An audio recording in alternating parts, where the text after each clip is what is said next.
There we go. There we go. Back to one. Back to one. There we are. Michael the Sun, and you're watching Disney Channel. Okay. Hello. Wait, who was that? Okay. All My right. name's Gabby. Hello. Hello. Hello. Hello, everybody, and welcome to the Playground Experiment Virtual Volume 246. Wow. Woo! Wow. I know, it's amazing. My name is Kirsten Hopkins, and I am currently in New York City, the ancestral land of the Munsee Lenape people. Tonight, we have artists participating from a range of places all over the world. And you can see several of them right now holding up the names of the indigenous peoples whose ancestral lands they currently are on. The PGE acknowledges that wherever we are in this world, we are occupying stolen land, and we honor and respect the indigenous people that once lived here, as well as the indigenous people who continue to live here and contribute to our society. I'd now like to invite all of tonight's participating artists to turn their cameras back on and say hello to our virtual audience. Hello. Hello, virtual audience. Hello. Now, please welcome, hopefully, if his computer's working, to this virtual stage, our founder and artistic director, Mike Lesser. Hey, good night. Good night. Hey everyone. Thank you, Kirsten. Welcome again. My name is Mike Lesser. Pronouns are he, him, his, and I am the artistic director of Playground Experiment. And welcome to Virtual Volume 246. If you are watching live in this very present time, thank you for being here. We love to have you. The amazing Francis Motti is on there talking with you, saying hello to everybody. If you're watching in a couple of years, are we doing okay? Are we still here? Just checking in with the future. Welcome. We are at Virtual Volume. And for those of you that are new to the Playground Experiment, what you are at is our flagship program where 6 writers are going to bring in work in process, meaning it's not done, ready for review, or possibly even coherent. And that's okay.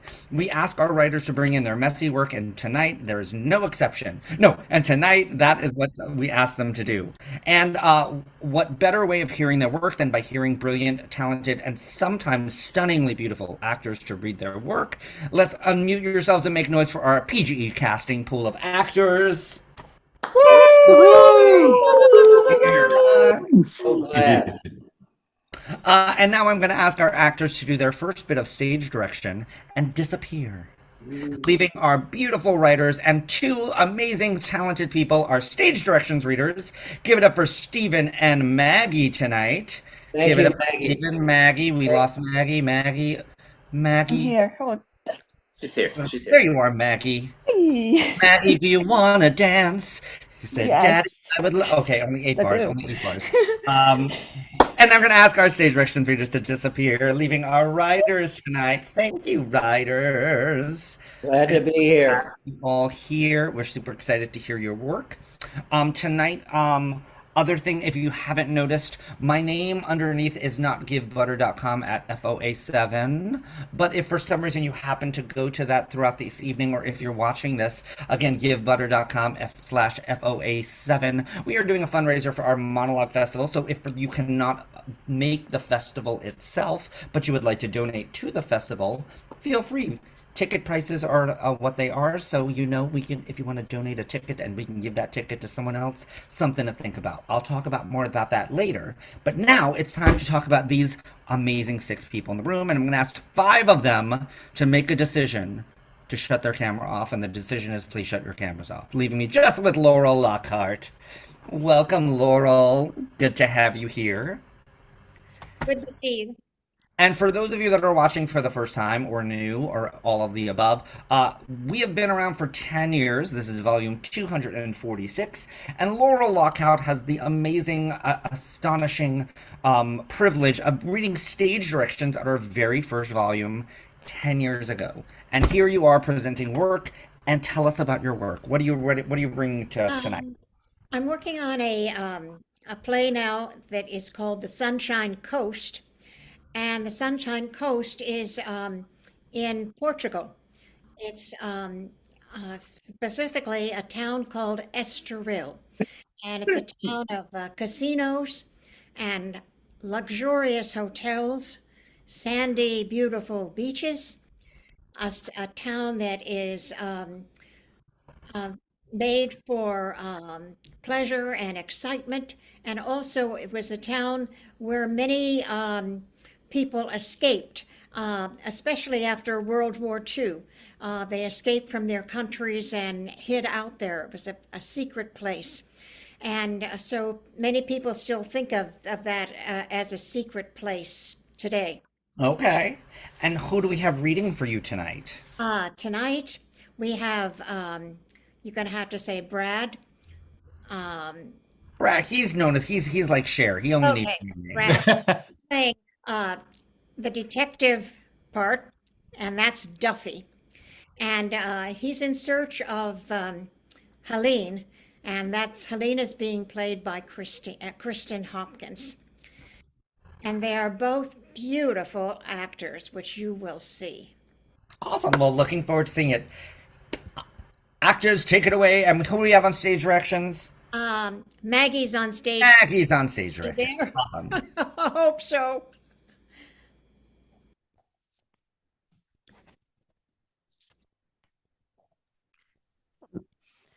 Maggie, Same one. you there? Yes. Yes. I was just about to begin. Scene one. Patio terrace of a hotel in Estoril, Portugal. Helene sits alone at a small table.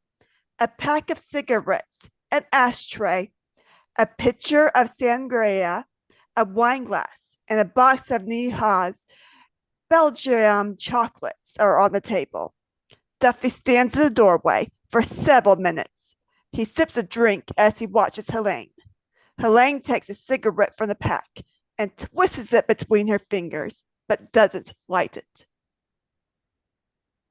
Duffy walks to the terrace wall, stares out at the ocean. What does the ocean say to the shore? Nothing. It just waves. Bad joke. I have a reputation for them. Sunshine Coast. They got that right. When I left Milwaukee, the temperature was 22 degrees, and there was a foot of snow on the ground. Duffy feels his jacket pockets. May I borrow a... Guess you can't really borrow a cigarette. May I? Helene pushes a pack of cigarettes to the edge of the table. Thanks. I tried nicotine gum and those patches, meditation, yoga. Finally, I just gave up.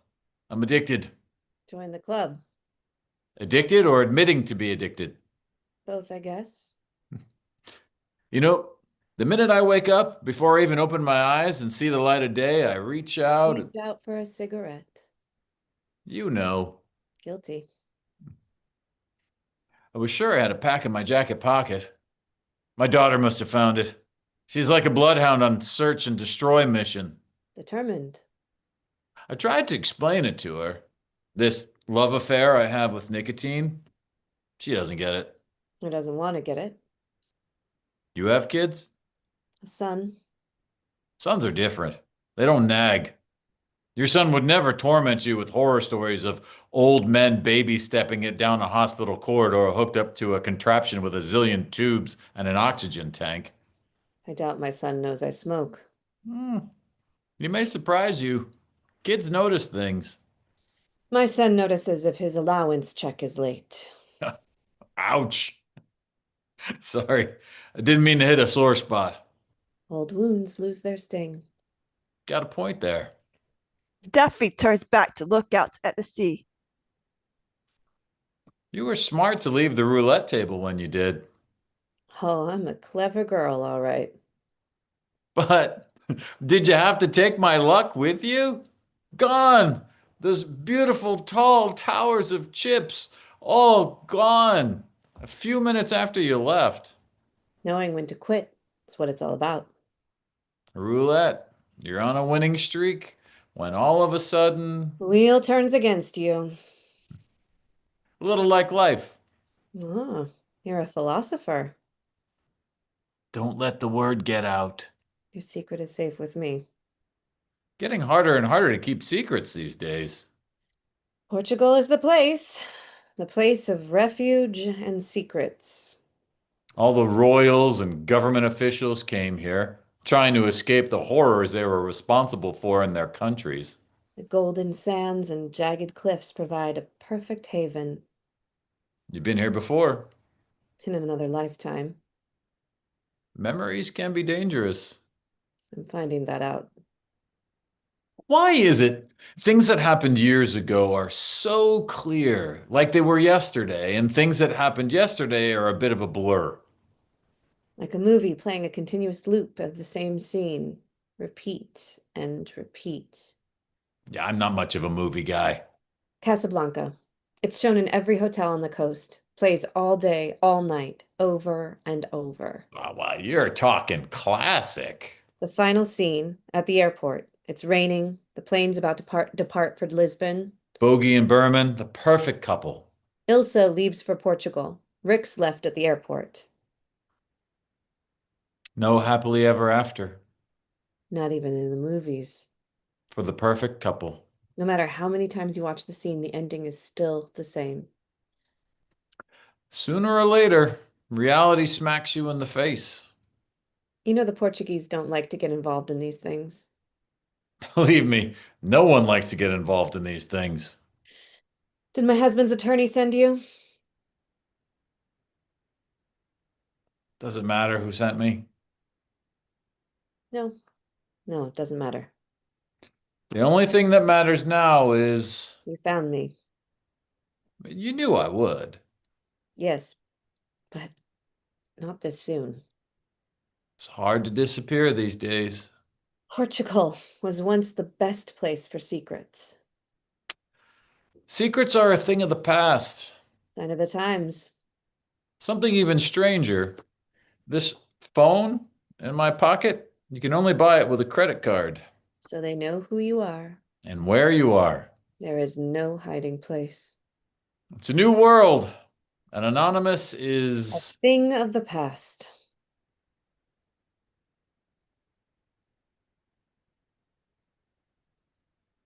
Look, I'm not anxious to get back to the snows of Milwaukee. What do you say I book the red eye for tomorrow night? Gives you one more day in the sunshine. I don't suppose... 24 hours. It's about all I can push it. Do you have a light? I think I will smoke this cigarette. You know, I apologize for that ocean waving joke. That's another thing my daughter wants me to give up. Jokes. Your daughter is full of advice. Oh, yeah. She keeps her eye on me. You're a lucky man. I am. I am. I envy you. It was my idea, you know. Look, there's no need to go. Michelle. She insisted we call her Michelle. Dr. Bowen sounds so formal. Call me Michelle. Family names. Don't use them much anymore. Me? I've always been Duffy. Even as a kid, everyone called me Duffy. My mom called me Duffy. Stephen was dead set against it from the start. Maybe before the start. Go to therapy if you want, but you won't get me on any therapist couch. I was angry. Never get behind the wheel if you're angry. Word is you were going 80 in a 35-mile-per-hour zone. Crashed into a utility pole. Ended up in the emergency room. Better than the county jail. Stephen has lawyers. Judge let you off with therapy sessions and probation. Now you sound like my husband. Sorry. And Stephen consented. He had no choice. We went to therapy together. And you got what you wanted. I got what I wanted. Dr. Bowen was your therapist. Michelle. Michelle. Let's not talk about it. Okay by me? Be careful what you wish for. Who said that? My best guess? Some ancient Greek politician. Follow the sun with my canvas and paints, lose myself in a world of museums and beauty and art. Art Institute of Chicago, then a year in Paris, In the end, no one had to tell me. Looking at the work of others, I knew. I didn't have it. Whatever that it is, it was not in my DNA. You came back. I came back, started my life over as an interior designer. If I couldn't make art, I could bring art to others. At least that's what I told myself. And you've been very successful. Yes, I've made money if you count that as success. I wouldn't dismiss it. What about the happily ever after part? Do you enjoy that everlasting bliss? In a way, you could say I do. Divorced. That's a forbidden state in my world. Not good for my husband's career ambitions. My ex and I have come to an agreement. We only meet at necessary social events, weddings and funerals. Excellent. Blackout. Curtain.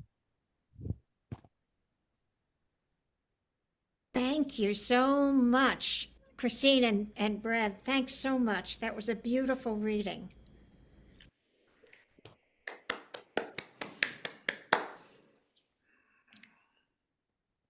Thank you. Thank you. Did we lose Mike? We might have lost Mike.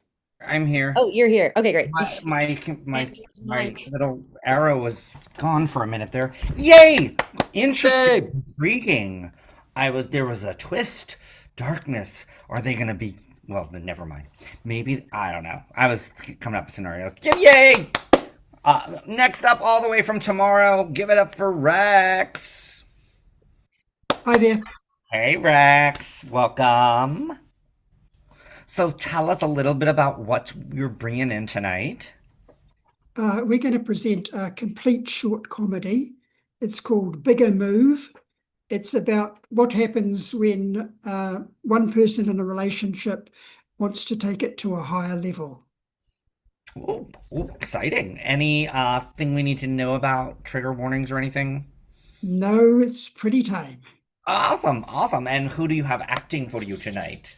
We have Jamichael and Camila, Yeah, and Stephen is doing stage directions. perfect. And I will disappear and let this happen. Okay, take it away, Stephen. Bigger Move by Rex McGregor. Setting, outdoors. Time, midsummer dawn. Carl enters. He starts filming an area on the horizon with his phone. Come on, Jenna. Nearly time. Jenna enters wearing pajamas and slippers. Dragging me out of bed this early is sick torture. The sunrise will soon cheer you up.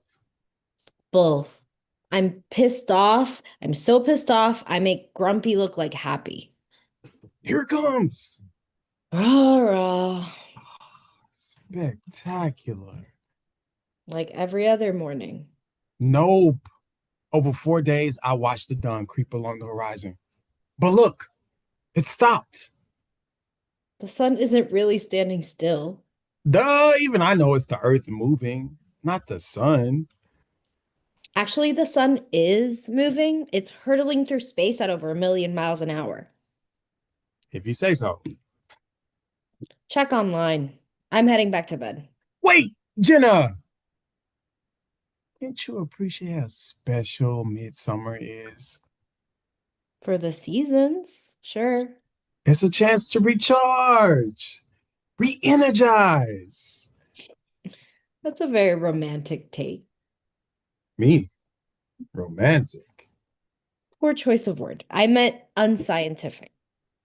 Lots of cultures celebrate solstice rituals, from Stonehenge to wellness retreats. Superstitious nonsense.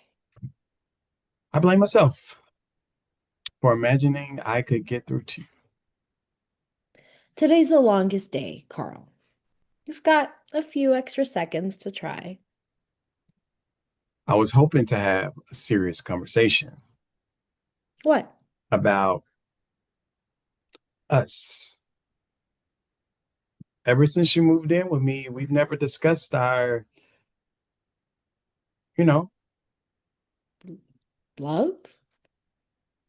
I was thinking of relationship, but that term works too. Even though you struggle to say it out loud. I'm a guy. Fire me. I always got the feeling you preferred to leave things unsaid. I did, but situations develop. Maybe we should be open to exploring. Oh my God, you've met someone. What? No! Please tell me you're not planning a threesome You know I suck at multitasking. and single tasking. Get to the point. Cool down. You'll start sweating. You hate that. Get to the point. I like to take our status to the next level. Oh, sorry. I totally misunderstood. I was playing safe to avoid provoking you. Do I come on too strong? You can be pretty fierce. I'll dial that back. Evans, From now on, I'll show more maturity. honest. Yep. If you go down on one knee, I promise I won't laugh. Whoa, I didn't mean marriage. Well, what else is next level? Kids? You said to wait till you're ready. I'm willing to talk about it if that's what you want. It isn't. What do you want, Carl? I like us to expand our horizons. An open relationship? No, I want us to firm up our commitment How? by agreeing to stay together in 5 years for 5 years. Why 5 years? Because that's the period specified in the employment contract. Huh? A company's offering me a job at twice my current salary with a flash new house, Man. plus other benefits. They're desperate for a project manager with my experience. Talk about burying the lead. Why didn't you say so sooner? There are a few catches. I need to start in 2 weeks and stay for minimum 5 years. Is that unreasonable? I don't think so. They're being extremely generous. And what's the problem? The job's in Ulaanbaatar, Where the hell's that? Mongolia, Mongolia. a stable, peaceful country. Next to Siberia. Ulaanbaatar is in the same latitude as Paris. Let's have a look. How do you spell it? With 5 A's. Never mind. I'll find it through Mongolia. Ulaanbaatar is a scientific hub. It has over 40 universities. Coldest capital city in the world. You hate sweltering. And freezing. You'll rock a faux fur coat. You expect me to join you, don't you?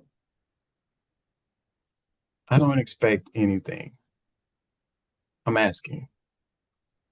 Asking me to abandon my family and friends. I'll get 15 days annual leave. We can fly home every year. What about my job? The school passed you over for that promotion. Mongolians crying out for English teachers. I don't speak a word of Mongolian. An advantage. Your students will know basic English. You'll immerse them in the language. Slow down. They'll appreciate you there and give you the respect you deserve. This is too overwhelming. I need time to think. The company needs my answer by tomorrow. I can't just drop everything straight away. Take a month to sort things out. Then catch a later flight. You're still asking me to decide now. If you can. Sorry. I can't. Are you positive? Quit pressuring me. Okay. That's the end to the matter. You'll go on your own? Of course not. I'll tell the company to find someone else. Really? I'll even recommend a few names. You've thought this through. I knew persuading you was a long shot. You're turning down a dream job. Won't you always regret it? Probably. But I rank priorities. You come first. Oh man. I take back what I said before. You're a total romantic. Just being practical. I'm the luckiest guy alive, living with you. You put me to shame making this sacrifice. That's no big deal. It's huge. But I'll outbid you. I'll come. To Mongolia? Anywhere. As long as we're together. I hope I didn't force your hand. You did. And I'm thrilled. This feels totally next level. Awesome. I have one condition. Anything. You'll call me a hypocrite after poking fun at stupid rituals. Go for it. Let's celebrate the solstice any way you like. I'm not talking about the damn solstice. What then?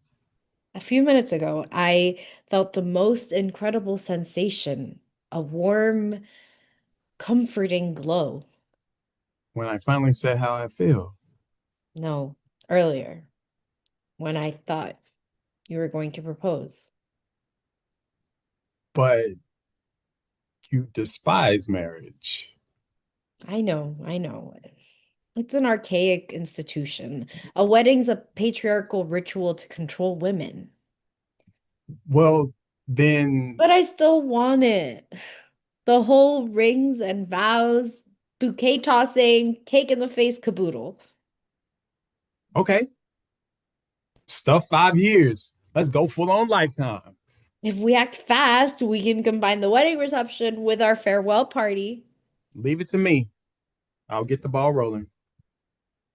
Hold on, you haven't proposed yet. Ah. You want the standard liturgy? Yes, please. It's only 4 words. I can do it in 8. Go on then.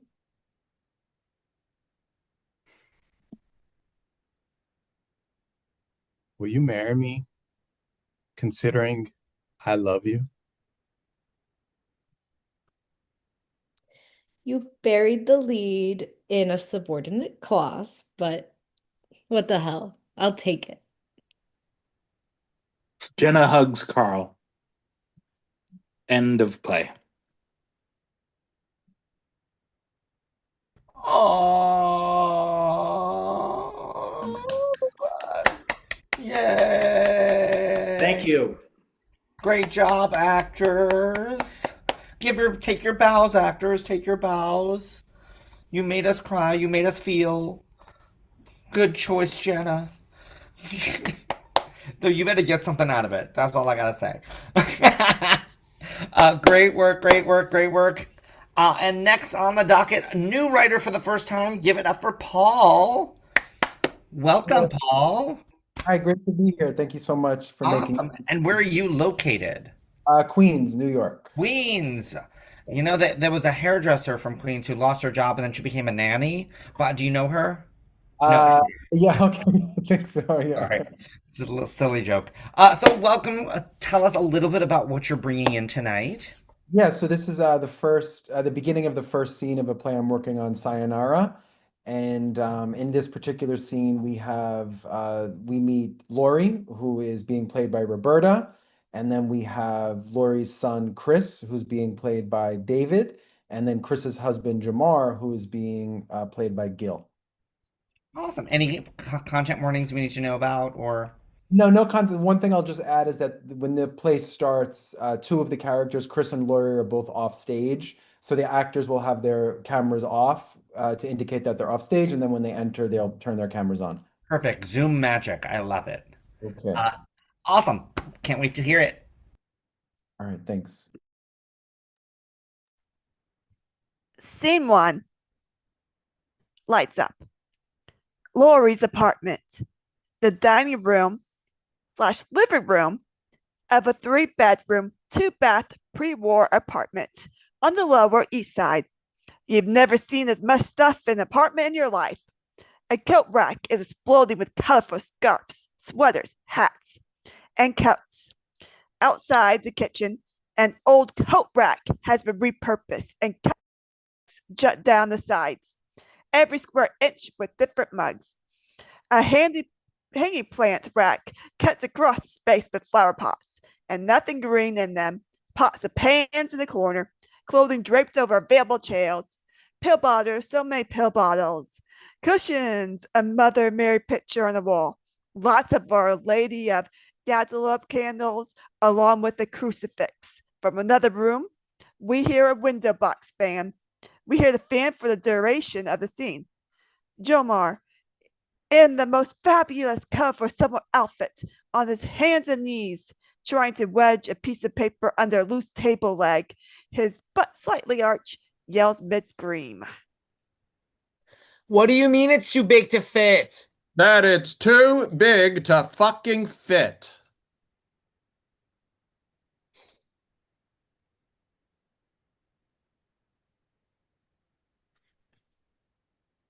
Roberta? Sorry, I was muted. Some things you need to listen to your mother. And husband. If I wasn't being rushed. Well, looky there. Look who doesn't want to be rushed. I can't hear you. Your fingers poking and prodding all over that screen. I can't hear you. You said you love to poke and prod. Flutter your fingers. Your head always craned down, never where your feet actually are. Off in some other place, wherever your cell phone takes you, firing off texts and emails like your life depends on it. But your priorities are fucked. Clients demand a lot of my time. Walking around acting like you're one sandwich short of a picnic. Fuck! This might not fit. Lori, overdressed during a summer heat wave, enters, shuffling in cat slippers that have big ears and whiskers, holding on eaten man's pound cake. I'll call Felix. Call Felix? You bother him twice a day. Sometimes 3. He has time to talk. Ouch. We hear kids running back and forth one floor above. This continues at alternating tempo and intensity for the rest of the scene. If you twist it a bit, the tip will, in time, finally find its way in. You need to start with the tip. No other way, just inch by inch. Hear that? You're rushing. Go slower. I might have some Vaseline. Let's see. 3rd closet to the left, or 4th closet. Might be 4th. On the 5th or 6th shelf. Get some Vaseline. I got that probably 4 years ago. Oh my god, it's like crazy how long Vaseline lasts. Like surprisingly long. Like you can just keep dubbing your fingers in there for more, and then some more, and then some more. I'm not lubing up the shower curtain rod, and don't get him started. He'll be regaling us with the pros and cons of water-based lube versus silicone-based lube. Their longevity and texture couldn't be more different. And Mom, we still need to talk about... Not on the Lord's Day. Won't be discussing any such thing. Not on the Lord's Day. Put the other fan on. The other fan, can't we turn this one off? We hear a construction site with jackhammers digging up concrete. During a heat wave like this, we need to suck the heat out. Or we could put the air conditioning under 75 and close the windows. Feels like we're in an airplane hangar. Airplane hangar? What are we, soldiers reporting for battle? He's always laid it on a bit thick. Can we at least close the windows? Not closing any windows. Ooh, let me go grab my paratrooper pouch. I'm quite certain soldiers don't go around looking for their paratrooper pouch. If we close the windows, They're like gadgets and big, weighty, hanging, swinging belts. We need to keep some air coming in. I don't want it getting all stale. and gassy. This one with his green drinks. Smelly shit is a sign of health. So not a thing. If your shit stinks, Not a thing. you are the healthiest motherfucker in the world. Go to any gym in the city, walk in any bathroom, and you literally can't even stand there. All right, so what about gas station bathrooms? Nothing smells worse. And big hurly-burly man walking around in their like grease-covered jumpsuits. Are they all walking around drinking juices every hour? Green juice, then red juice. First, I'm choosing to ignore the hurly-burly, grease-covered green jumpsuit description, like a porn director in the making. Second, gym bathrooms smell worse than gas station bathrooms. You wouldn't know because you're too busy. Actually making money. Working. Just saying, old man. Directly related to a man's Fuck. What's like vitality, but not vitality? There's a T. Virility? Yes. Yeah, the word virility is about men having traits like strength, sexual energy, vigor. What the fuck does how my shit smells have Also, to do- how it looks, how big and full it is. Not like where it's like all sad and mopey and comes out in like little drips and driblets. You want one big, robust shit.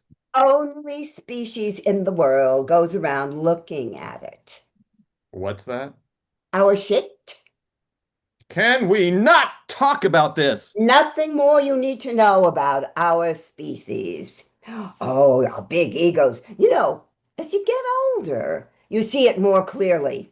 Standing there, only species stands up to look at it and almost admire. That's not something people do. So is not every time. Can we not? And Mom, we still need to talk If about. you're being honest, at some point you've stood up and taken a good look at it before flushing, all the while thinking, look at me. Look how long it is, or perfect, or that came out of me. I'll still look at it from time to time. Can we not? The sound of the jackhammer stops a beat. This apartment does have a way of holding on to heat, Mom. Always has. Not all living species are this hot. You already talked crazy on the phone earlier today. Eat some pound cake. Are you sure you don't want tea? It's literally 100 degrees out. You shouldn't be drinking tea and dressed like that. The weather knows what it's doing. Supposed to storm. They're already calling for heavy rain this Saturday. The sky will break with thunder. We'll break this heat right with it. We hear the sounds of things dropping with a thud, one floor above. And all this noise, it doesn't have to be so loud. You hear him trying to segue into some fancy transition? His specialty. Think of it as a home. It's a home with other people, that's all. Except everything you might possibly need, including 24-hour doctors, are right there. I mean, outdoor gardens, engaging fitness centers, libraries, social events, game rooms. I mean, game rooms, you love bingo. You'll be taking all those old ladies' money. Facilities for reading, learning, dance night, therapy pools. We hear a bunch of cop cars speeding by. Always one more. One more heat wave. Every summer it works out the same way, plays out in cycles. Really, it does. You think it's over, That's the last of it. And then, like that, there's always one last gasp. Okay, we need to act fast. The Bel Air Care Center. Wasn't always this hot for this long, I'll say. But our species, we have a way of adapting. Only reason we're still here. You surprise yourself sometimes with what you're able to put up with. Just like that, the next moment starts, and there you are, still there. There's essentially no rooms at this place. It's one of the highest rated facilities. A room opens up maybe once every 6 months. And for this price? We hear the sound of basketballs bouncing along with lots of kids running by. That's the oldest trick in any scheming playbook. My whole life, people have been trying to rush me, telling me a rolling stone gathers no moss. Well, what if I want to be covered in moss? We all need to slow the fuck down, especially this one. Listen to your mother. Sure do. Like there's some big fire we're running from. My friend of a friend said we need to move fast. And to come out on a Sunday like this, right after church, the spot to open up, it means something. You weren't in church. No, but I mean, like, I know Mass would have just ended, and for her to call, she remembered your last fall. Hardly anyone there this morning. We need to make a decision 1 week from today, right after church. I'll come, so they can start to process the paperwork in time. You're not going to have any pound cake? Sure you don't want a cup of tea? Water therapy. Think of how good it would feel right now to be floating around in a pool. You used to love to swim. Buoyant, weightless. What you don't have, you could take with you. It legitimately reminded me of the Bali trip we're booking. All you're missing is some snorkeling. Another vacation. If Mr. Workaholic can manage to do enough remote work when we're away. Grab my calendar. When's the trip? Yeah, not sure. We were hoping over Christmas. We are not going over Christmas. The oceanfront suites are only available then, but yes, we shall stay in cold December New York. I wouldn't miss Christmas with you if the entire world depended on it. Christmas right here in this apartment for as long as any of us can remember. Christmas with you. It will be Christmas wherever we are, as long as we're together. And Nessa. Oh, Carrie said she might not be able to come. Nessa might be calling today. When's the last time Nessa called? It's hard for her to make the time. We have to make time for each other. That's the pot calling the kettle black. Carrie should come up here more to help out. Nessa shared her poem with me the other day. That was right before July 4th, Mom. We're a week away from Labor Day. She read it for the entire school. Nessa's was the only poem selected. Did Carrie ever send you the poem in a frame? Not yet. Oh, your one grandchild, someone you practically raised. Carrie had you running around chasing some baby. Not a day I didn't love. When her and Teddy were gallivanting around pissing through money. A lot of good that did her and Teddy. Real dirtbag. People do the best they can with what they have. Yeah, especially when they're so comfortable taking from what other people have. Not too late for you two. Oh, to like have a kid? Well, yeah, it's not too late, technically. Not like one of us will stop ovulating, or I don't know, like whatever happens. Not too late. We need to go. My friend of a friend has this rare opportunity to get in the Bel Air Care Center. Friend of a friend. It can be the Pope for all I care. If Pope Leo, in his white robe, big hat, and all came walking through the door, wouldn't make a difference. Everyone acting like the world is on fire. We're in some goddamn hurry all the time. Do you keep mentioning fire because of the actual fire? That was barely, there was more grease on the stove then. That's all. Even the fire department Mom, you could have burned the entire building down. fire department said it was nothing. It had been to 3 bigger fires all the same day. That was to make you feel better. And because you sent them all with cake and candy, little smoky, hard-covered candies. Don't try to age me. Those weren't hard candies. I have a bowl of Hershey's Nuggets. You're both more than welcome to, if sugar wasn't all of a sudden the worst thing in the entire world. Mom, you also have a bowl of little hard candies. Huh, see? That is the oldest thing about you. No. The oldest thing about me are my joints. They practically snap. You should hear them in the morning. But they still work. The good Lord, by the grace of God, they still work. Sure, moving around slower, but still moving around nonetheless. In my apartment, the same apartment I have lived in for the last 60 years. The Yay! Great work. Good job, actors. Give yourself your bows.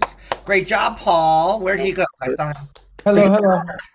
He went to a nursing home. Thank He you, went to a Phil, nursing home. Roberta, David. Thank you so much to the actors. Great work. Can't wait to see where it goes next. I think she's going to set them all on fire. I don't know. It was just that one time. Everybody come back on, put your cameras on. It's our intermission. Put your cameras on. It's our intermission dance party. And in honor of one of our amazing actors tonight, it is Denise's birthday. So here we go. Dance it up.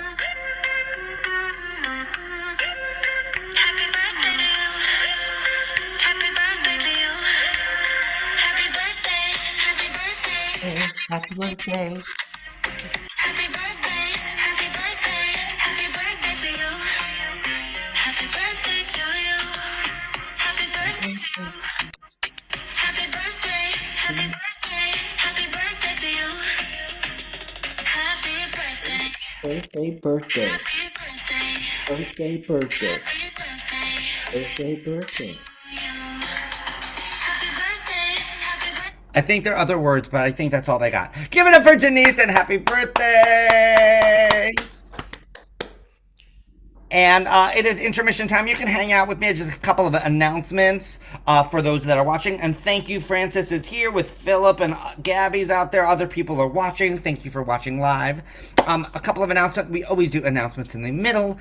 So what is coming up every Tuesday and Thursday, we have our play dates. Play dates is our 1 hour of accountability, where if you need something done in an hour, join us every Tuesday Eastern time at noon, Thursdays 7 p.m. Eastern time as well. We have the amazing David Cece, so many Davids in our lives, David Kirby, so many Davids. David Cece is our moderator for our Tuesdays, and the amazing Orlando Rodriguez does our evenings. Other things to come to that I briefly mentioned our fundraiser, givebutter.com/FOA7. But if you are in New York City and you would like to join us, I can officially announce our two of our panelists for our panel. The panel is our roundtable, resources, reinforcements, and restoration, a discussion for the artist in uncertain times. That's at 3 p.m. We will have a representative from Art New York, as well as from the Entertainment Community Fund. That will be participants of that roundtable. We're waiting on our third. Be on the lookout for that information, and that is at 3 p.m. And of course, at 7 p.m., our Faces of America Monologue Festival. Tickets are on sale. I'll put something in the YouTube for chat for tickets and for fundraising. If you can't make the event, buy a ticket in place of something. Someone that can't make it, that can make. You know what I'm trying to say. That being said, it is time now for our next act. And who's up first? The amazing Maximilian Kemp. Give it up for Maximilian. Hey everyone, happy birthday, Denise. I didn't realize that before. She's playing I'll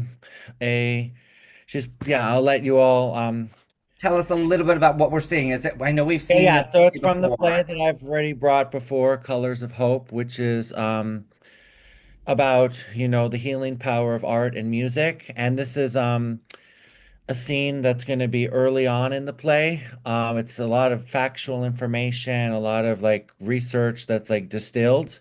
And then we see the whole other contrast of like a fantasy sequence at the end. So that's all you really have to know. And basically, Dr. Henry Betts, Teresa as an architect, Irene, who's a Holocaust surviving pianist, is a patient at this facility, and then we have a biblical character of Job. So those are the only things you need to know, and look forward to hearing everything. Amazing. Let's bring on your amazing actors to introduce themselves. Actors. Denise, I hear it's your birthday. Yes, it is. Happy birthday. Okay, I'm leaving now. I'm Job. Happy birthday, Denise. Thank you. Happy birthday, Denise. I'm Jared. I'll be playing Dr. Betts. Hi, I'm Sarah. I'll be playing Teresa. Happy birthday, Denise. Didn't know that earlier. Thank you. I'm Catherine Everfelt. I'll be playing Irene.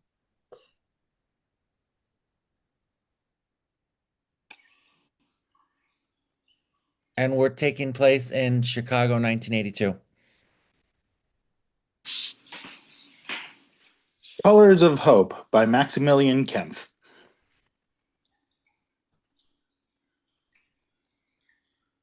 We're all striving for connection and meaning in life. So what happens when all that shatters?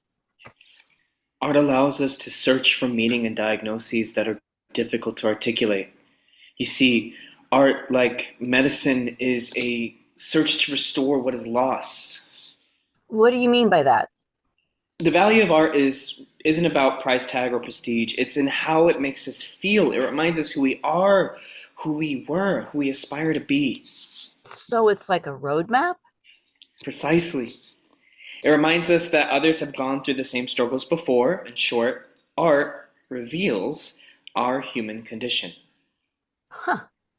Who knew that art and medicine had so much in common? Indeed.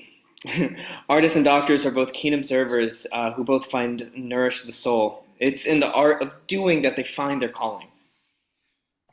What is the first thing that comes to mind when you think of a hospital? Discomfort and uncertainty. How about I tell you that you're thinking about it the wrong way? I'm listening. Well, you witness unimaginable horrors and even death in a hospital. You also experience pure ecstasy and joy. Like the birth of a child. Precisely. So why not convey that dichotomy in the artwork we select for your institute? You make a valid point there, but how do we go about doing that? We can't just rely on the posters that I've collected in museums over the years. Well, those are a start. What will make your facility a destination for patients is a prestigious art commission from one of the greatest living artists of our time. Do you have anyone in mind? That is something that only you can answer. You're very resourceful. With all your connections, you'll think of something. You're right. I'm very charismatic, plus my good looks pay off, especially with the donors. I don't think I've gotten this far without my charms. Don't underestimate your talents or reveal your tactics. So, going back to the expansion, what else should I include in my architectural plans for the facility? With more theaters and film shoots happening here in Chicago, there has been a great interest in the performing arts rehabilitation.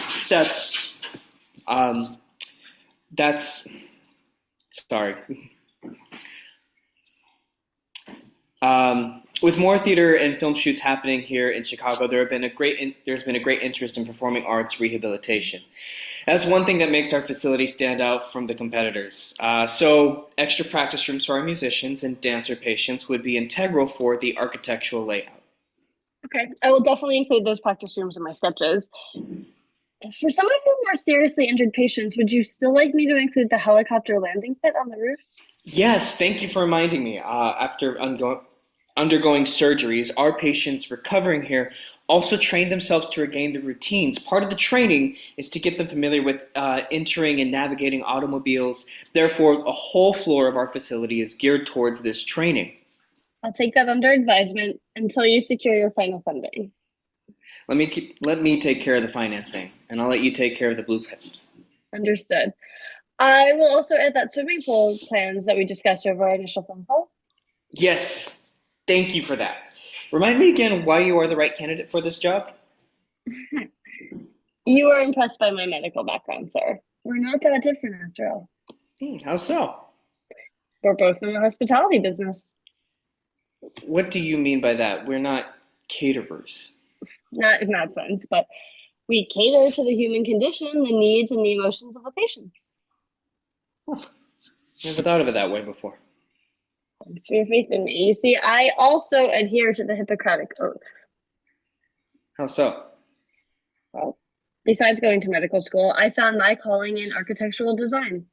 Instead of favoring my own artistic choices, I put myself in the shoes of the patients. I ask myself, how will they feel if they are surrounded by white walls or something more serene, like a nature scene? I didn't realize you'd gone to medical school. Why'd you give that up? Coming from a medical family, I saw the toll it took on my loved ones, the stress of making life-altering decisions. I respect your choice. For me, I enjoy the uncertainty life brings and restoring the joy and hope in my patients. I revel in seeing their excitement when they're able to complete a new task. It's a light bulb moment, realizing the impact that you have, altering the course of somebody's life trajectory. Well, I've come to realize that as well. You see, patients, they pick up on even the slightest detail. With all their spare time, the aesthetics of the room and the temperament of the staff are critical to their recovery process. Totally agree. That's why I tell everyone I hire, one can't let their personal lives and emotions impact the well-being of our patients. Remaining high-spirited, yet realistically alert, and neutral is a delicate balancing act of one's composure. Indeed, it's like how my job is to humanize the building, infusing an often soulless and impersonal environment into an affirming and compassionate living environment. It is, after all, the living quarters these patients have for the duration of their stay. Now I'm starting to see how rehabilitative medicine is also like the hospitality business. Mm-hmm. So how did you come up with this philosophy? I'm just following in the footsteps of my predecessors, like Florence Nightingale. What does that have to do with you studying medicine and becoming an architect? Well, she was one of the first who understood that one's physical surroundings impact the healing process for the patients. I even wrote my own dissertation on her. I can hear the passion when you talk about her. What makes her such a good role model for today's world? She was a visionary. Not only did she restructure the whole architectural layout of hospitals for nurses to be closer to their patients, she also understood the importance of color aesthetics as part of their healing journey. Now, I can't believe no one had thought of putting art in hospitals before her. Well, there were attempts before, such as religious art or tapestries that adorned rooms of valiant soldiers during the Renaissance or Middle Ages. Artwork was reserved for the most elite. Patients were even deprived of bringing their own personal memories due to the concern of cleanliness. That is why prints were placed above patients' beds, as they required less dusting. Flowers also started brightening patients' rooms, even though they don't possess the permanence of a work of art. While British hospitals continued to have whitewashed walls for its adult patients, paintings and murals of nursery rhymes and fairy tales began to grace the walls of children's wards, alleviating their fears and anxieties. And here in the United States, during the 1920s and 30s, murals began adorning hospital walls as part of the Works Progress Administration. Wow, that was a mouthful, but very enlightening. I'm glad we're moving in the right direction with doctors and administrators realizing the importance of aesthetics as a healing tool. You're familiar with the recent studies being done? Yes, I am. Being surrounded by artwork has reduced patients' pain levels, anxiety, and blood pressure. By improving one's self-expression, art has even contributed to cognitive improvements for patients struggling with dementia. Yeah, and even visitors and caregivers benefit from the art adorning the walls. I've also read about the impact of sunlight and nature that have on patients as well. Yeah, I think that you're referring to Roger Ulrich studies and how patients with a window view recover more quickly than those with just a brick wall. You see, it really goes back to Florence Nightingale, who compared the effects of patients in outdoor tents surrounded by nature to those without windows in hospitals. So I think we're both unanimous when it comes to including a garden in the architectural plans for the Institute. We want to make sure that all the patient rooms have windows. All of that will be included in the next architectural plans. And I really admire what you're doing with the performing arts rehabilitation. Do you realize even that's rooted in ancient history? Enlighten me, Professor.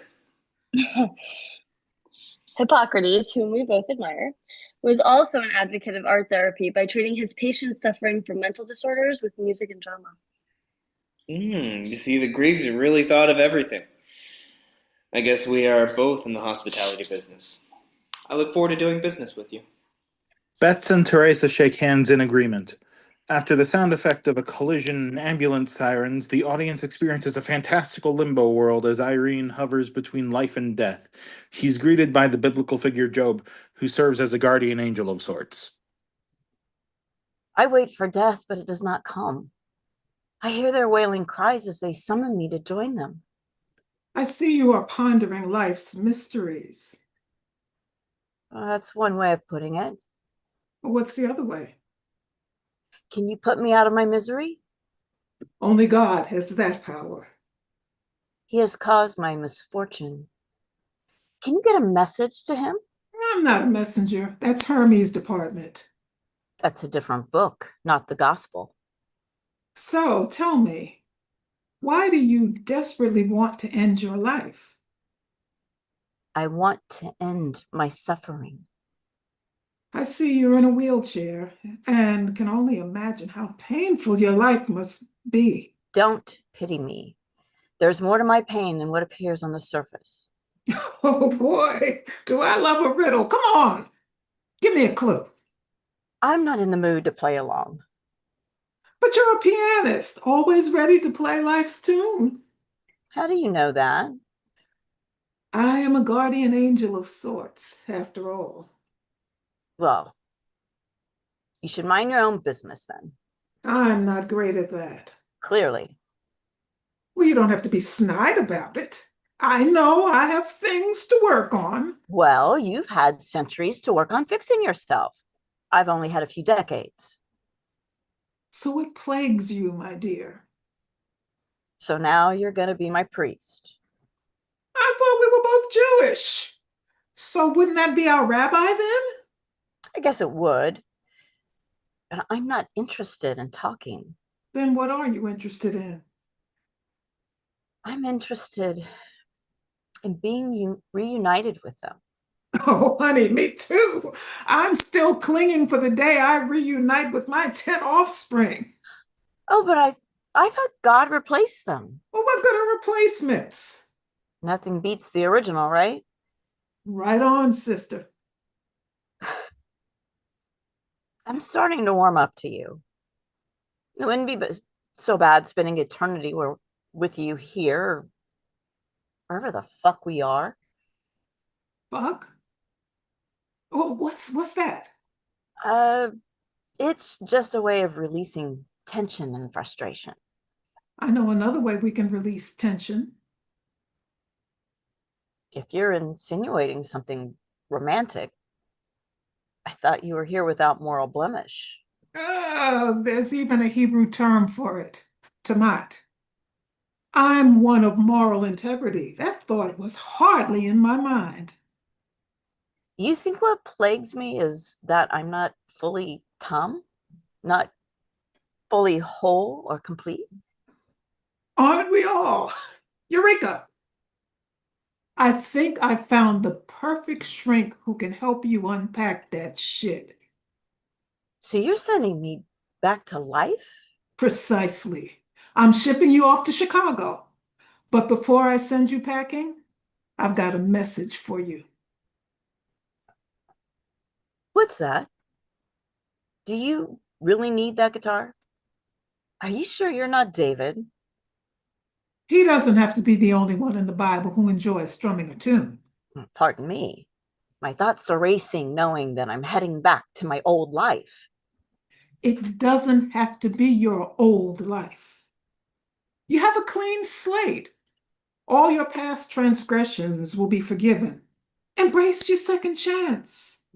For we are only yesterday, and our days on earth are but a fleeting shadow.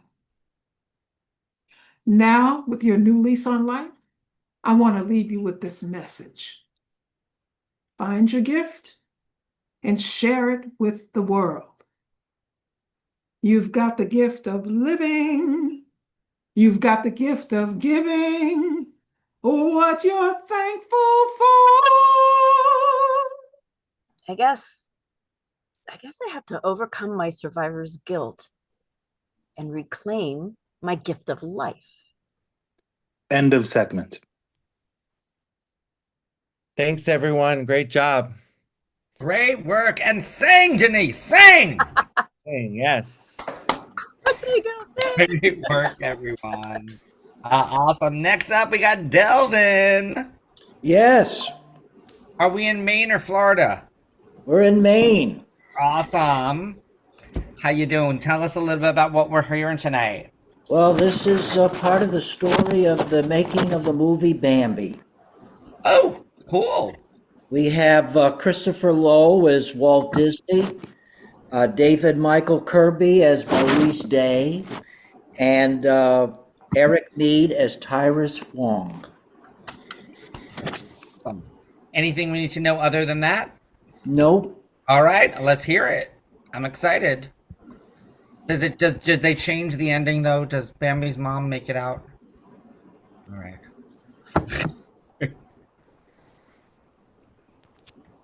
Scene 1, April 1937, Disney Studios, Burbank, California.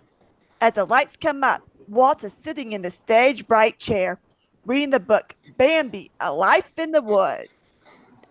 A knock on stage left door. Come in. Stage left door opens. Maurice and Terrace enter from stage left and cross to Walt. Morning, gentlemen. Morning, Mr. Disney. Mr. Disney. Please. Either of you familiar with this novel? Bambi, A Life in the Woods. Must be our next production. You've dropped copies of the novel on all our desks. I read the book and liked it, so I bought the film rights. It'll make a fine second animated feature movie that we produce. Much revision needed for the screen? The book's intended for adults, a little grim and somber for a light-hearted Disney film, but if we concentrate on the deer in the book, that'll work for our audience. But look at this. Have you seen the deer that our animators have come up with so far? A European roe deer, a California mule deer. Seems our animators have never seen a white-tailed deer, what most folks would consider a quintessential American deer. Big word. He's the boss. He's entitled to use it. Yeah. I know where we can get what you want. Where? Maine. Come on. No kidding. I'm from Damariscotta, Maine, a little village on the coast. We have deer, the kind you want, all over the place, even in my backyard on occasion. Prove it. Have Mary in the front office get you both train tickets east. And take these copies of the shooting script so you can capture with photos and sketches the right image of Bambi and Feline. 2 tickets, sir?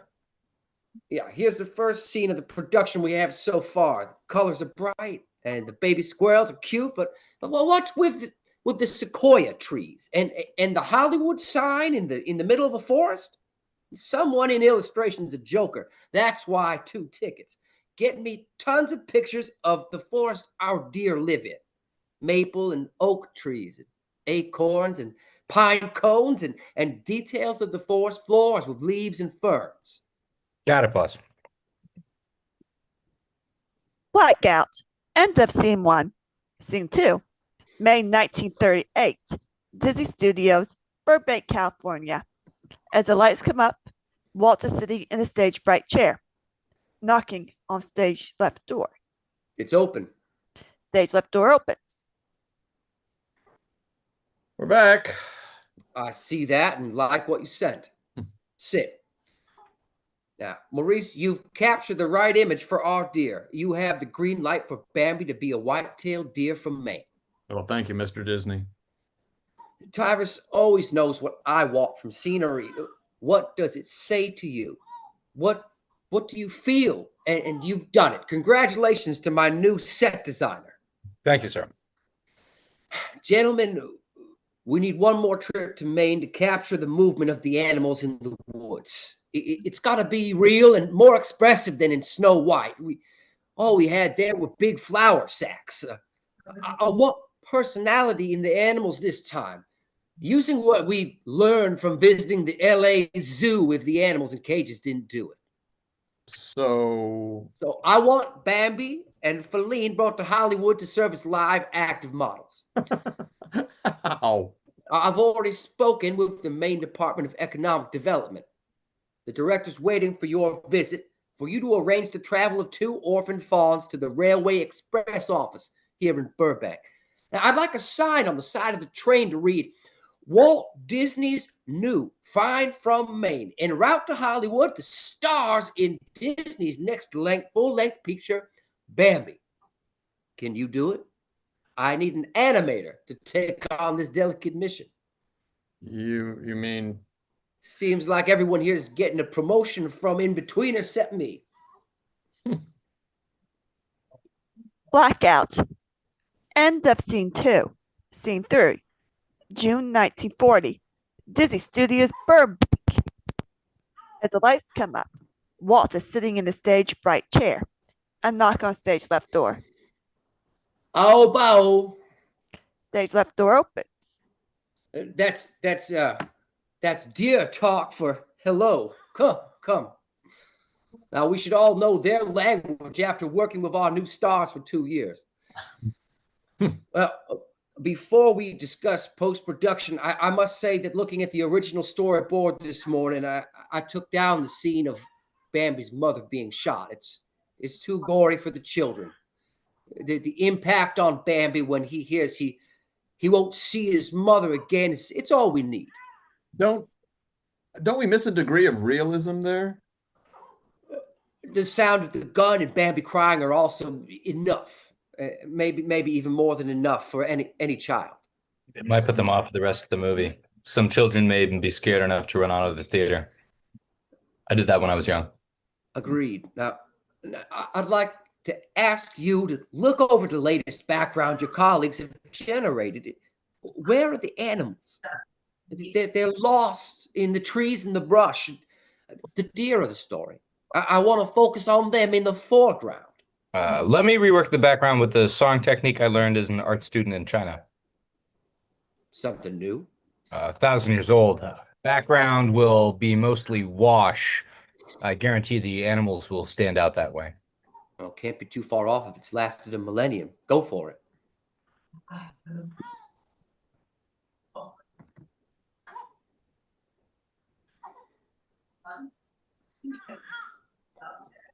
Blackout.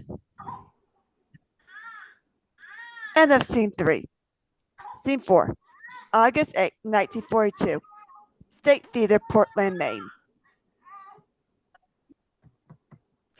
Walt, Maurice, and Tyrus enter from stage right, exit dark stage. They start to cross toward the stage, left theater seats. This is the only place appropriate to open our film, the home state of our new Hollywood stars. Well, thank you, Mr. Disney. Thanks, sir. Walt, Maurice, and Tyrus cross to the downstage left of center seats and sit down.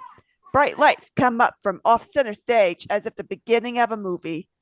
Bambi open credits with song Love is a Song for 40 seconds, then fade out. Wow. Wow's right. For the next year's Academy Awards ceremony, our seats must be on an aisle so Bambi and Feline can stand next to us. Blackout. End of scene 4. End of play. Thank you very much, gentlemen. Thank you. Thank you. Great work. Was that Bambi crying in the background? Great. Gotta know deer talk. Great work, great work, great work. Good job, Chris. Next up and final, we got Mr. Pascal from LA via the Bronx. What's up? What's up? What's up? What's How's up? everybody doing? Welcome. Oh, wait. First of all, let me get this out of the way. Happy birthday, Denise. And that's it. Yeah, that's all I got. Awesome. So what is the thing you're bringing in tonight? Oh, yeah. So I'm just tinkering with a short piece. I think it's a short piece. This should be standalone. Yeah, that's it. There's not really much else to say. I got some Anything good you know, actors. any warnings, content? Warnings. If you are against capitalism, this might offend you. I don't know. Yeah. Awesome. All right, let's introduce your actors. All right. Yeah, if my actors could, the actors could jump on right now and introduce themselves because they're so much better at it than I am. And that's it.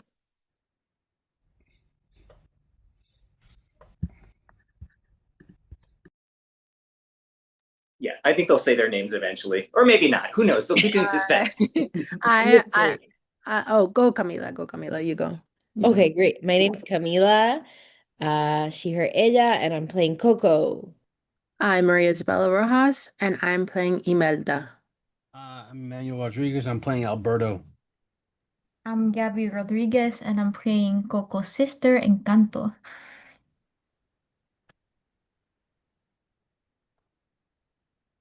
And we got Steven on the stage directions. Right, yes, hi. All American Holiday Plans by Peter Pasco. Alberto and Imelda are arguing in front of their children. She comforts a crying baby in her arms. Ay, Alberto, por favor. I know what I'm doing, Imelda. Kids, trust me. I'm gonna fix all this family's problems, like debt and the financial problems. I married a national debt relief commercial.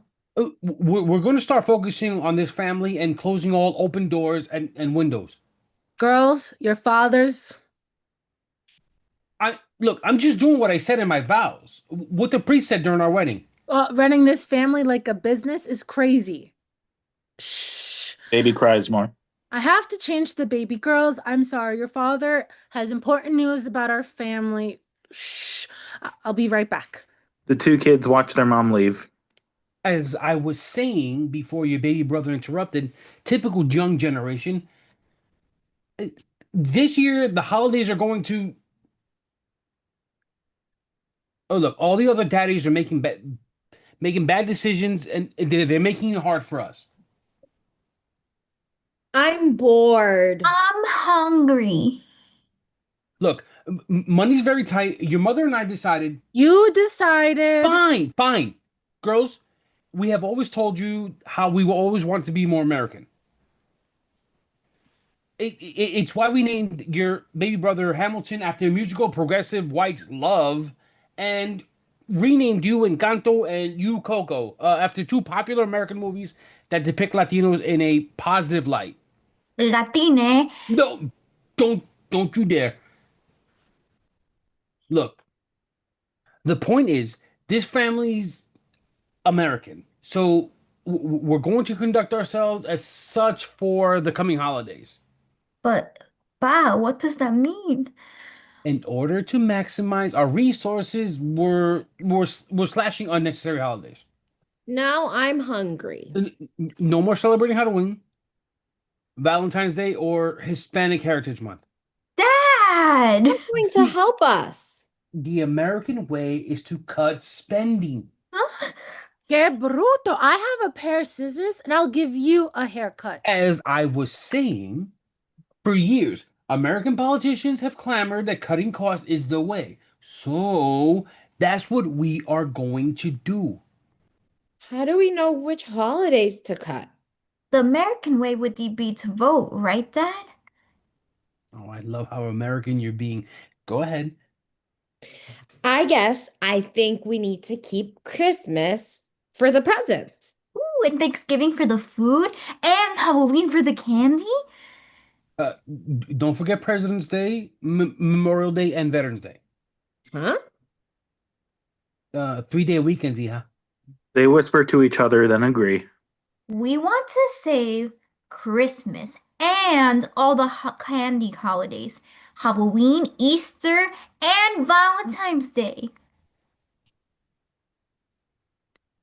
Your vote's been counted, and since we're an American democracy, we will be cutting all the holidays.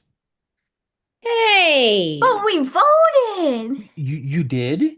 But since the popular vote doesn't count here, I decided to cut all the holidays, celebrations, and birthdays. USA! USA! So we're not having holidays or birthdays? Effective immediately. I still have scissors here. Let me cut some things on you. Adults get an exception.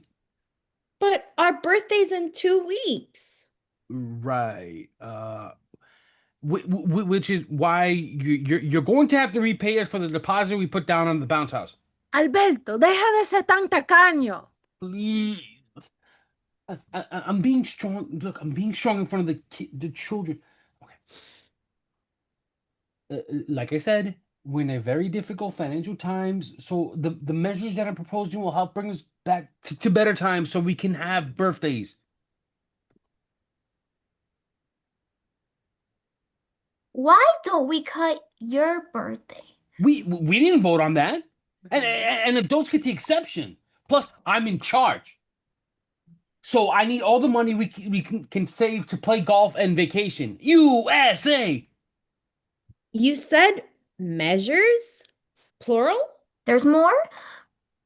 But look, based on the family's budget, and after careful consideration, your mother's parents are no longer your grandparents.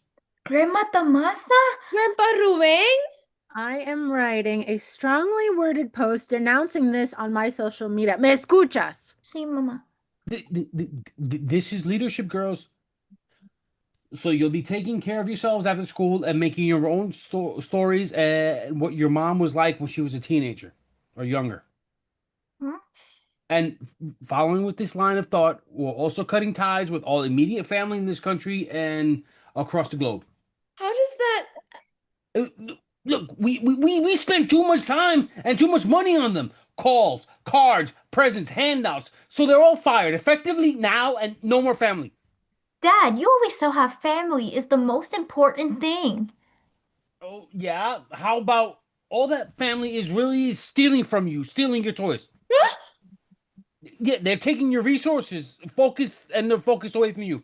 How are they doing that? Look, if your grandmother has to go to urgent care, then I have to take off from work. I can't pick you up from school. You have to walk home, and if I can't get to work, then I don't have money to get to the La Bubu. So then they're stealing from both of you from this family. They're monsters, Encanto. Look, I just sent a mass email to them. I know that this will bring temporary hardship, but it's for the goal of a long-term prosperity. This way, they'll get off the couches and get jobs. Now, help me take down all the photos. They start to sadly take down photos.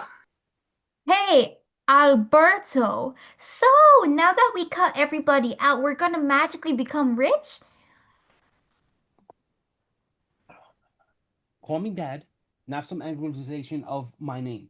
Anyway, good question. Now we tariff. What's that? Huh? Look, it's when you tax others for your. So, you're going to tax us? No, I don't think. Yeah, actually, that does look right. So yeah. But Dad, we're just kids. Yeah, we don't have any money. You give us money. No, not just kids, but we'll also be tariffing all the family members in the neighborhood to make sure they keep the neighborhood nice and safe, or else. Or else we tariff them. That's it. You get it. You want to be second in command? Dad, it doesn't really sound like tariffs can do all that.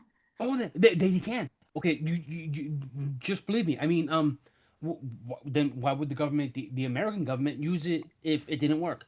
They all look at the audience.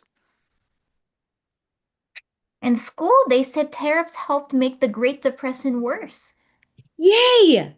She said they helped. Encanto knows you're right, Dad. No, thank you, girls. What? Wait, Dad, you're not listening. Tariff her! No, you can't do that. No, I mean, it doesn't say we can't. Mija, you've been tariffed. Yay! Tariffed! But Dad! You're tariffed until you decide to behave. You can't tariff me. I just did. And if you embrace these new changes, like your sister Coco, then maybe you'll see how much you stand to benefit. How? Well, according to my plans, you don't need to go to school. So, how will we learn? I'll teach you for free. You using the internet. Free! So we can still get Labubus! They are going to school, Alberto. And you won't have any more doctors or dentist visits. Yay! Tariffs! No, we're not tariffing the dentists or doctors, although that's not a bad idea. No, I don't think we can tariff them. Just goes to show you how the system is rigged. But what about Coco's cavity? We were supposed to go next week so she can get a spilling. Not anymore. And now she'll just take care of her own teeth without letting any of those bureaucrats tell you what to do, peddling their special interest. Tariff them, Daddy. Special interest? How's having a cavity a special interest? Because it starts with a cavity. Next thing you know, you have another cavity, and there's an allergy or phobia, and then she needs chemical treatment, and then their phones to steal her information, then go to the lab to create an ailment to give it to her, boom, and then all of a sudden they're shutting down the economy all over again. Not on my watch. Yeah, me neither. Fire them all. So what about her cavity?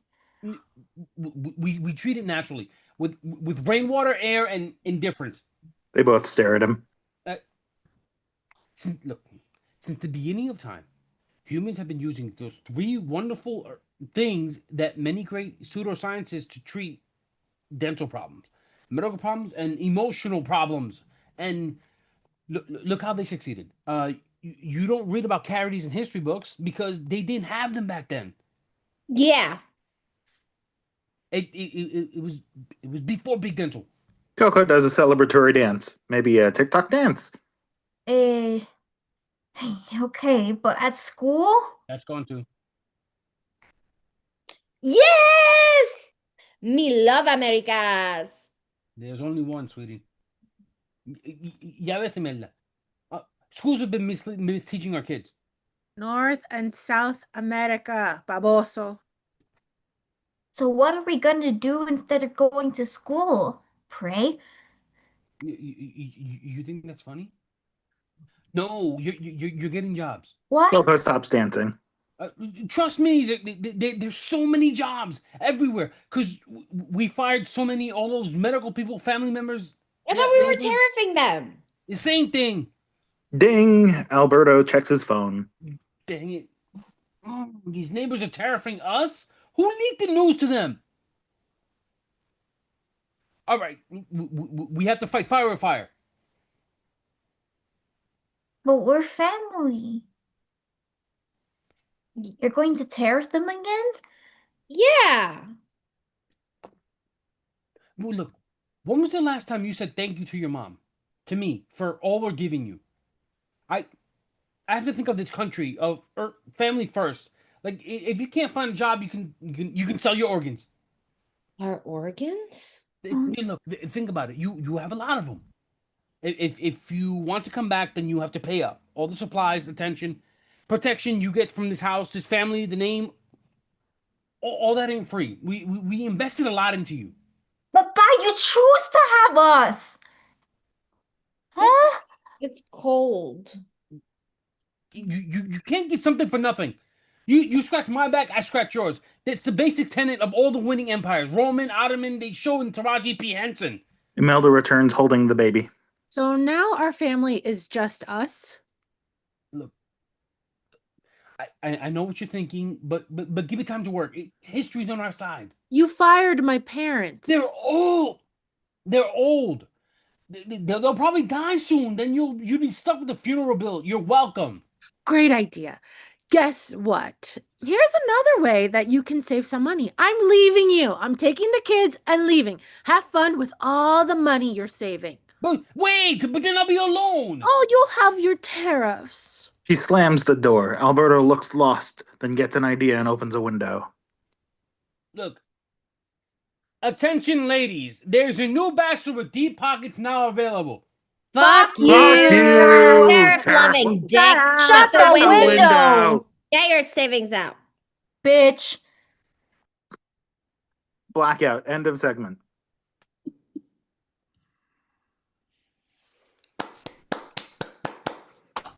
Give it up. Everybody bow. Come on. Give your love. Show your bows. From the brain of Peter Pascal. Always. Peter, I think there's more play here. I'm just saying. I don't think it's just a short. You think there's more? Okay. I think there's more. Yeah. There's a whole lot more. And we love that tariff is now a verb. Only in America. Only in America. Give it up. Great job, actors. Also, the little toys were so wonderful to watch. Everybody, come on back. Come on, join us. Put your cameras on.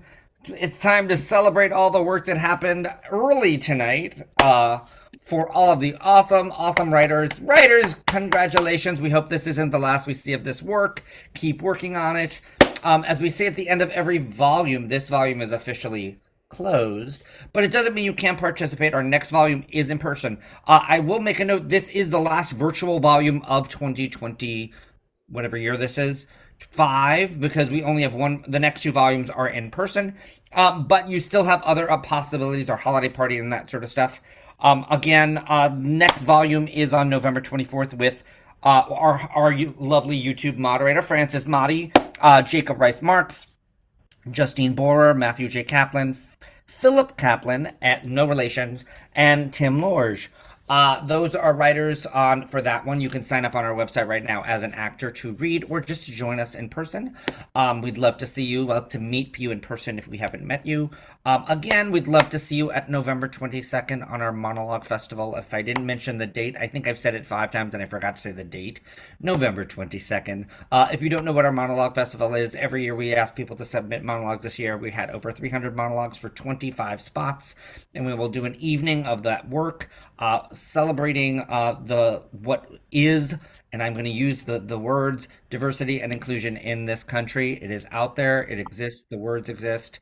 And the monologues are wonderful. And we have some of the actors in the room that will be acting in it. Yay! That being said, thank you, Francis, for all of your hard work tonight and all of you that are watching. If you're watching this in the future, thank you for being still here and watching us. That being said, we're going to say goodbye to our YouTube. Oh, and happy birthday, Denise.